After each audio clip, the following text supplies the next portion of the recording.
बूंदें गिरती हैं, ताजगी से भरा हुआ हवा में एक अजीब सा खौफ छिपा होता है।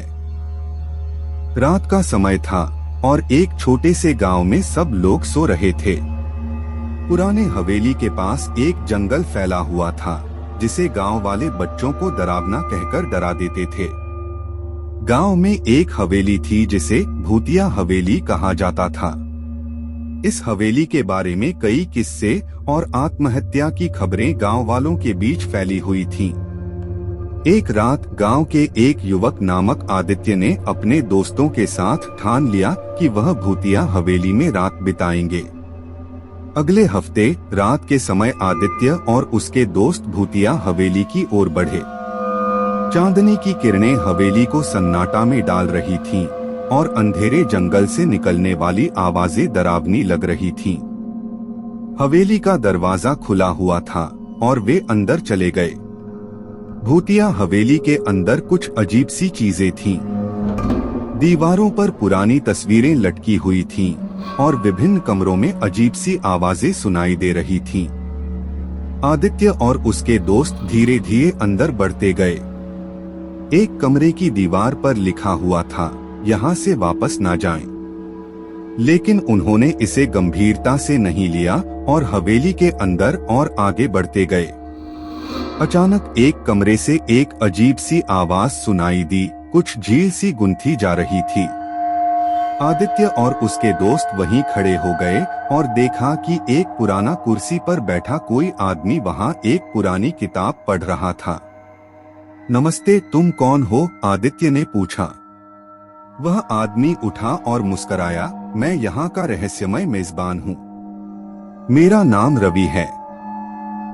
रवि ने आदित्य को और उसके दोस्तों को अपने कमरे में बुलाया और वहां बैठने के लिए कहा। उन्होंने उन्हें बताया कि वह एक समय में यहाँ के मालिक थे और इस हवेली में रहते थे। वह बताया कि यह हवेली कभी भूतिया नहीं थी, बल्कि यह बस एक विभूति से भरी हुई थी। रवि ने कहा, यहाँ कई सालों से कोई नहीं आया है, लेकिन मैं यहाँ हूँ।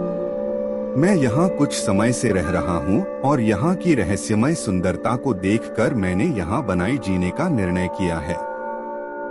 वह आदित्य और उसके दोस्तों को हवेली के कुछ और हिस्सों में घुमाया और उन्हें यहाँ की रहस्यमय सुंदरता के बारे में बताया। हवेली में एक पुराना बगीचा था जिसमें अनगिनत प्रजातियों के फूल खिल रहे थे। बगीचे की गलियों में घूमते हुए वे एक अद्वितीय एहसास महसूस कर रहे थे। रात का समय बीतता गया और आदित्य और उसके दोस्त रवि के साथ हवेली में रुके रहे। वे जंगल की गहराइयों से आने वाली आवाजों को सुन रहे थे, लेकिन रवि ने उन्हें समझाया कि यह सभी प्राकृतिक ध्वनियां हैं और किसी भूत या भयंकर चीज का संकेत नहीं है। सुबह हुई और आदित्य और उसके दोस्त वापस अपने गांव की ओर बढ़े। उन्होंने रवि से विदा लिया और उसे धन्यवाद दिया कि उसने उन्हें यहाँ के रहस्यमय स्थान की जानकारी दी।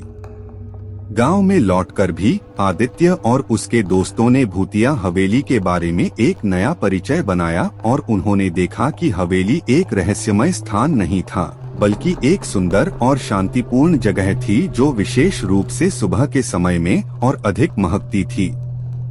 गांव वालों ने भूतिया हवेली को एक नई पहचान दी और यह बन गई एक खूबसूरत और शांत जगह जहां लोग अब रात को भी खुले हृदय से बिता सकते थे।